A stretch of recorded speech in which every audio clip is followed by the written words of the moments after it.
Hello এভৰিওয়ান, welcome back to my channel. So মই আজি আলোচনা কৰিম মানে বহুতো মানে কমেন্ট কৰিছে দাদা মানে 2026 যেটো 28 জুলাইত যেটো মেৰিট লিষ্ট আহিছিল বিএড এন্ট্ৰেন্সৰ যেটো মেৰিট লিষ্ট আহিছিল সেইটো মেৰিট লিষ্ট হিচাপত মানে আমি এপ্লাই কৰিছো।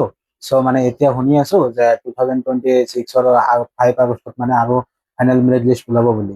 সো এনেকা ধৰণৰ মই কোনো ধৰণৰ নটিফিকেশন পোৱা নাই। যদি আপোনালোকে পাইছে তেনেহলে মোক কমেন্টত মানে শ্বেয়াৰ কৰিব, লিংক শ্বেয়াৰ কৰিব, মই চাই ল'ম, ঠিক আছে।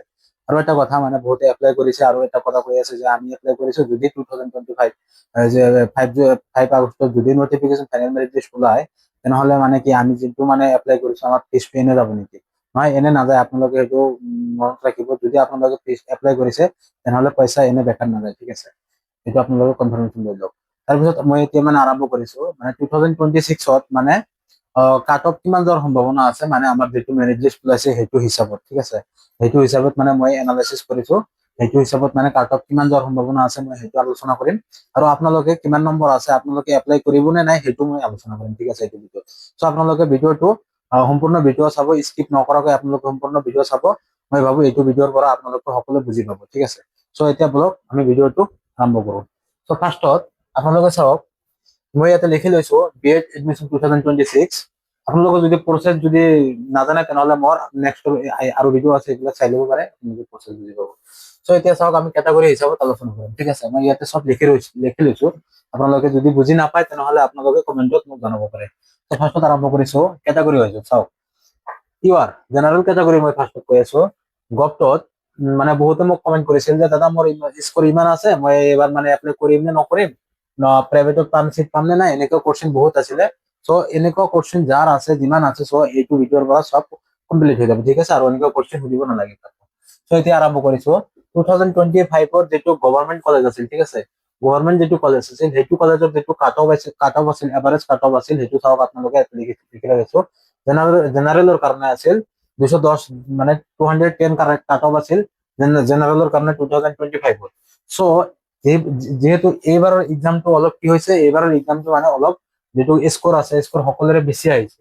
তো এভাৰেজত ধৰি লওক আপোনালোকে, মই এভাৰেজ যেটো ক্যালকুলেশন কৰিব লাগে সেইটো মই ক্যালকুলেশন কৰিছো 2025 আৰু 2026ৰ মেৰিট লিষ্ট একেলগ কৰি কেনে মই দুটা মানে ডিফাৰেন্স কৰি কেনে এভাৰেজ ধৰি লওক 37 আৰু 36 আমি ইনক্ৰিজ পাইছো। তো সেইটো হিচাপত আমি এনালাইসিস কৰিব গলে আমাৰ জেনাৰেলৰ যেটো আছে, জেনাৰেলৰ যেটো মানে 2026 গভটত চিট পোৱাৰ সম্ভাৱনা আছে, এইটো আপোনালোকৰ যদি 247 যদি নাম্বাৰ থাকে তেনেহলে আপোনালোকে গভ কলেজৰ কাৰণে ৰখি থাকিব পাৰে, ঠিক আছে। কিন্তু তথাপি কিন্তু শিওৰ নহয়, এইটো এনালাইসিসে কৰিছো মানে এক্সপেক্টেড মানে নাম্বাৰ, ঠিক আছে। আৰু আপোনালোকে যে ৰখি থাকিব সেইটো আকৌ পিছত যদি চিট নাপায় তেনেহলে মোৰ ৰিস্ক নিদিব ভাই, আপোনালোকৰ নিজৰ ৰিস্কত ল'ব লাগিব। সো এতিয়া মানে কৈ আছে যে দাদা মোৰ ইমান স্কোৰ আছে, মই প্ৰাইভেটত চিট পাম নে নাই, ঠিক আছে। এতিয়া চাওক আপোনালোকে প্ৰাইভেটত চিট পাবলৈ হলে যদি আপোনালোকৰ 2026ত প্ৰাইভেটত চিট পাবলৈ হলে যদি আপোনালোকৰ স্কোৰ 180 প্লাস আছে তেনেহলে আপোনালোকৰ মানে শিওৰ হৈ থাকিব পাৰে মই প্ৰাইভেটত চিট পাম। আৰু যদি আপোনালোকৰ মানে 80 প্লাস থাকে তেনেহলে আপোনালোকে শিওৰ হৈ থাকিব পাৰে প্ৰাইভেটত চিট পাব বুলি, ঠিক আছে। এইটো টেনশন দূৰ কৰি লওক মানে মোৰ এনালাইসিস মতে। সো দ্বিতীয় নাম্বাৰ কৈছো ওবিসি ক্যাটাগৰি যোনটো আছে, ওবিসি ক্যাটাগৰিৰ 2025ৰ মতে 2025ৰ লিষ্ট মতে কাট অফ মতে 169 আছিলে। সো এভাৰেজ ধৰি লওক 169 আছিলে। এবাৰ যেহেতু কাট ইনক্ৰিজ অলপ হৈছে, মানে স্কোৰ ইনক্ৰিজ হৈছে, ধৰি লওক 37 ইনক্ৰিজ হৈছে। 37 যদি ইনক্ৰিজ হৈছে তেনেহলে ধৰি লওক আহিল 2026ৰ বাবে গভ কলেজৰ বাবে চিট পোৱাৰ সম্ভাৱনা কাট অফ সম্ভাৱনা নাম্বাৰ আহিল। যদি আপোনালোকৰ 205 নাম্বাৰ আছে তেনেহলে আপোনালোকৰ গভটোৰ কাৰণে ৰখি থাকিব পাৰে, আপোনালোকৰ গভটোত চিট পোৱাৰ সম্ভাৱনা আছে, ঠিক আছে।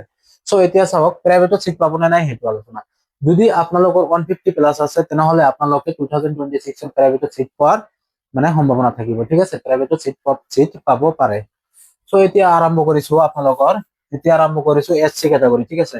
এসসি ক্যাটাগৰি ধৰি লওক 2025ত যেটো সিট আছিলে, যেটো কাট অফ আছিলে 187, 2025ত এসসি ক্যাটাগরি 187 কাট অফ আছিলে।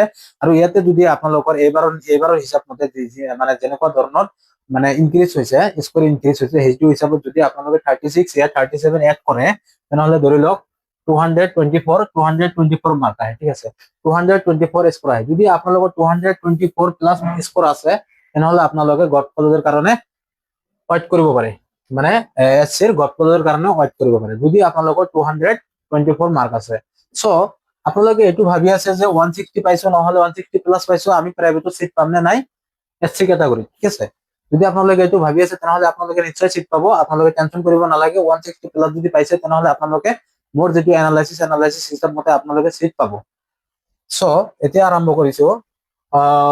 নাম্বাৰ 4 মানে এসটি ক্যাটাগরি, ঠিক আছে। এসটি ক্যাটাগরিত মই লিখিছো 2025 যেটো এক্সপেক্টেড যেটো অফিচিয়েল ডাটা কাট অফ আছিলে হেতু আছিলে এভাৰেজত ধৰি লওক 185। যদি 185 আছিলে তেনেহলে ইয়াৰ লগত আপোনালোকে 36 या 37 এড কৰিব পাৰে। এড কৰিলে আপোনালোকৰ যেটো 2026 ৰ কাৰণে আপোনালোকৰ কাট অফ আহি যায়, তেনেহলে আহি যায় আপোনালোকৰ 222, ঠিক আছে। 2026 ৰ যেটো গভ কলেজত আপোনালোকে যদি সিট পাবলৈ মানে সিট পাব বুলি ভাবিছে তেনেহলে যদি আপোনালোকৰ মাৰ্ক 222 এসটি ক্যাটাগৰিৰ বাবে 222 মাৰ্ক যদি আছে তেনেহলে আপোনালোকে গভ কলেজৰ কাৰণে ৰখি দিব পাৰে, ঠিক আছে, মানে সিট পোৱাৰ সম্ভাৱনা আছে। সো আপোনালোকে ভাবিছে আমি এসটি ক্যাটাগৰি আছে তেনেহলে আমাৰ প্ৰাইভেটত কিমান নাম্বাৰ হলে আমি সিট পোৱাৰ সম্ভাৱনা থাকিব। সো বহুতে কমেন্ট কৰিছে মানে ইমান নাম্বার আছে তেনেহলে প্রাইভেটত সিট পাম নাই। তো এইটো ভিডিও চাওক আপোনালোকে মানে কমপ্লিট বুজি পাব, ঠিক আছে। সো মানে যোন মানে কৈ আছে যে ইমান মার্ক আছে তেনেহলে সিট পাম নে নাই আপোনালোকে চাওক। এসটি ক্যাটাগৰিৰ বাবে যদি আপোনালোকৰ 150 প্লাস আছে তেনেহলে আপোনালোকে শিওৰ ধৰি লওক আপোনালোকে প্ৰাইভেটত সিট পাব, ঠিক আছে। কিন্তু এইটো শিওৰ নহয় যে আপোনালোকে মানে সিট পাব, এইটো আপোনালোকৰ নিজৰ ৰিস্কত পাব লাগিব ভাই। মানে মই মানে এক্সপেক্ট কৰিছো, মই মানে এনালাইসিস কৰিছো এইটো হিচাপ মতে। আৰু আপোনালোকে এপ্লাই কেনেকৈ কৰিব মই সেইটো জনাই আছো, আপোনালোকে চাই থাকিব। সো এসটি ক্যাটাগৰি এসটি হিলছৰ বাবে 2025 যেটো এক্সপেক্টেড যেটো মানে official data analysis cut off আছিলে ধৰি লওক 80 আছিলে, ঠিক আছে। ইয়াৰ মানে এবাৰ মানে এক্সামটো মানে যিমান যেনেকা ধৰণৰ মানে ইনক্ৰিজ হৈছে, নাম্বাৰটো যেনেকা ধৰণৰ ইনক্ৰিজ হৈছে সেইটো হিচাপ মতে মানে এবাৰ 80 হলে চান্স নাহিব, ঠিক আছে। আপোনালোকে ধৰি লওক 150 প্লাস যদি আছে তেনেহলে আপোনালোকৰ এসটি হিলছ যদি আছে 150 প্লাস যদি আছে তেনেহলে আপোনালোক কি কৰিব পাৰে গভ কলেজৰ কাৰণে আপোনালোকে ৰখি দিব পাৰে, মানে ওয়েট কৰিব পাৰে গভ কলেজৰ কাৰণে, ঠিক আছে। আৰু আপোনালোকৰ যদি 120 প্লাস আছে তেনেহলে আপোনালোকে প্ৰাইভেট কলেজত এপ্লাই কৰিব পাৰে, মানে সিট পোৱাৰ সম্ভাৱনা আছে। 120 প্লাস থাকিলে আপোনালোকে প্ৰাইভেট কলেজত সিট পাব বুলি এটা ধাৰণা আছে, ঠিক আছে। তাৰপিছত আপোনালোকে চাওক পিডব্লিউডি ক্যাটাগৰি।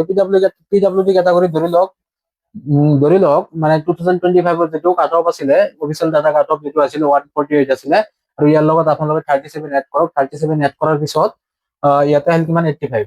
যদি আপোনালোকৰ 2026 যেটো কাৰেন্ট যেটো মেৰিট লিষ্ট আহিছে সেইটো মেৰিট লিষ্টত যদি আপোনালোকৰ 85 আছে তেনেহলে আপোনালোকৰ ক্যাটাগৰি যদি পিডব্লিউ হয় তেনেহলে আপোনালোকে মানে গভ কলেজৰ কাৰণে ওয়েট কৰিব পাৰে, এটা আপোনালোকৰ ৰিস্কত ওয়েট কৰিব। আৰু যদি আপোনালোকৰ 130 প্লাস আছে তেনেহলে আপোনালোকে প্ৰাইভেটত আপোনালোকে সিট পাওয়াৰ সম্ভাৱনা বহুত আছে, ঠিক আছে। 130 প্লাস প্লাস পিডব্লিউডি ক্যাটাগৰি যদি হয় তেনেহলে আপোনালোকৰ 2026 ৰ যেটো মানে প্ৰাইভেট কলেজৰ এডমিশন হয় তেনেহলে আপোনালোকে প্ৰাইভেট বিএড কলেজত এডমিশন ল'ব পাৰে, মানে সিট পোৱাৰ সম্ভাৱনা আছে। আপোনালোকে এতিয়া চাওক ইডব্লিউএস ক্যাটাগরি। ইডব্লিউএস ক্যাটাগরি যেটো আছিল 2025 ইডব্লিউএস ক্যাটাগরি যেটো আছিল 2025 আছিল এক্সপেক্টেড মানে অফিচিয়েল ডাটা হিচাপে মানে 184 আছিল, 184 মার্ক আছিলে মানে কাট অফ আছিলে, ঠিক আছে। এতিয়া যদি যেনেকে ধৰণৰ ইনক্ৰিজ হৈছে আপোনালোকে ইয়াতে 36 या 37 এড কৰিলে তেনেহলে আমাৰ কিমান আহে 221 মাৰ্ক আহে আপোনালোকৰ গভ কলেজৰ বাবে, ঠিক আছে। গভ কলেজৰ বাবে আপোনালোকৰ আহে 221 আহে 2026 ৰ বাবে। আৰু যদি আপোনালোকে প্ৰাইভেটৰ কথা ভাবি আছে তেনেহলে প্ৰাইভেটত যদি আপোনালোকৰ 160 প্লাস মাৰ্ক আছে তেনেহলে আপোনালোকৰ প্ৰাইভেটত সিট পোৱাৰ সম্ভাৱনা বেছি আছে। সো আপোনালোকে এইটো ভিডিওত হয়তো গমে পাইছে মানে কিমান নাম্বার থাকিলে কোনটো কলেজত মানে সিট পোৱাৰ সম্ভাৱনা আছে বা কোনটো নম্বৰত মানে আপোনালোকে শিওৰ থাকিব পাৰে। তো মই ভাবো এইটো ভিডিওৰ পৰা আপোনালোকৰ অলপ হলেও টেনশন দূৰ হৈছে, ঠিক আছে। আৰু আৰু মই এতিয়া মানে আপোনালোকক কৈ আছো মানে আপোনালোকে নাম্বাৰ কম আছে এপ্লাই কৰিব নে নাই, ঠিক আছে। এপ্লাই কৰিব নে নাই, এপ্লাই কৰিলে কি হ'ব, নকৰিলে কি হ'ব, আৰু কেইটা কলেজত এপ্লাই কৰিলে মানে বেছি ভাল হ'ব, ঠিক আছে। সো মই এতিয়া আপোনালোকক মানে এক্সাম্পল দি কিনে বুজাই আছো। আপোনালোকৰ স্কোৰ কম আছে এইবিলাকতকৈ আপোনালোকৰ ধৰি লওক এইবিলাক এইখিনি নাম্বাৰ থাকিলে আপোনালোকৰ কনফিডেন্স থাকি যায় যে আমি প্ৰাইভেটত সিট পাই যাম বা আমি গভত সিট পাম। যদি আপোনালোকৰ ইয়াতকৈ কম নাম্বাৰ আছে তেনেহলে আপোনালোকে এতিয়া কি হৈ আছে কনফিডেন্স লৈ আছে। সো সেইটো হিচাপত মানে মই এতিয়া মানে আলোচনা কৰিম, আপোনালোকে চাই থাকিব। এতিয়া মানে কম নাম্বাৰ আছে আপোনালোকে এপ্লাই কৰিলে সিট পোৱাৰ সম্ভাৱনা কিমান আছে মই সেইটো আপোনালোকক ইয়াতে মানে এক্সাম্পল দি কিনে বুজাই আছো, ঠিক আছে। সো চাওক মই ইয়াতে অলপ মুছি লওঁ, লোৱাৰ পিছত আপোনালোকক বুজাই আছো। ধৰি লওক এটা প্ৰাইভেট কলেজ, ঠিক আছে, পিভিটি কলেজ আৰু কেণ্ডিডেট ইয়াৰে ধৰি লওক 5জন কেণ্ডিডেট কলেজ এপ্লাই কৰিছে। ধৰি লওক সিট আছে 5টা।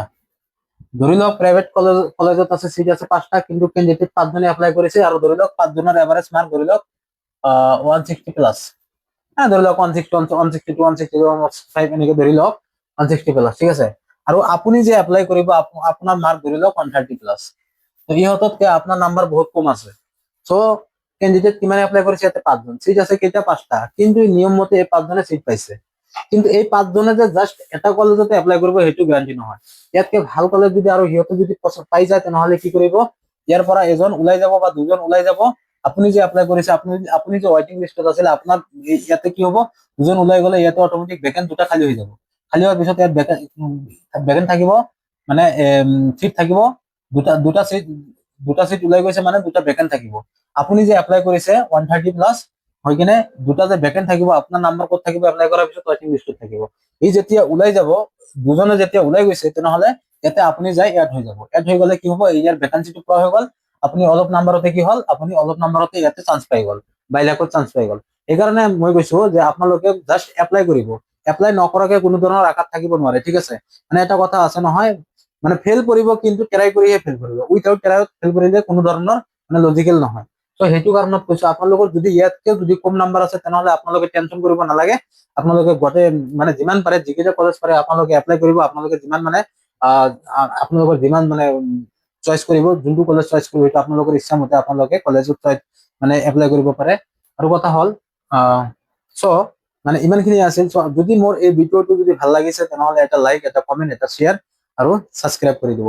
আৰু এই ভিডিঅ'টো যিমান পাৰে সিমান শ্বেয়াৰ কৰিব। মানে বহুতে মানে কমেন্ট কৰি আছিলে, বহুতে মানে টেনচনত আছিলে যে কাট অফ কিমান যোৱাৰ সম্ভাৱনা আছে, মানে আমি কিমান নাম্বাৰ পালে আমি চিট পোৱাৰ সম্ভাৱনা আছে, আৰু কিমান নাম্বাৰ পালে মানে আমি এপ্লাই কৰিম নে নকৰিম, সেইবিলাকো মানে বহুত ধৰণৰ মানে টেনচন আছিলে। তো সেইটো হিচাপত কৈছো। তো আপোনালোকে যিমান পাৰে ভিডিঅ'টো শ্বেয়াৰ কৰিব, আৰু ছাবস্ক্ৰাইব এটা কৰিব, আৰু সাপোৰ্ট কৰিব। Thank U. আজিৰ ভিডিঅ' ইমানখিনি আছিল।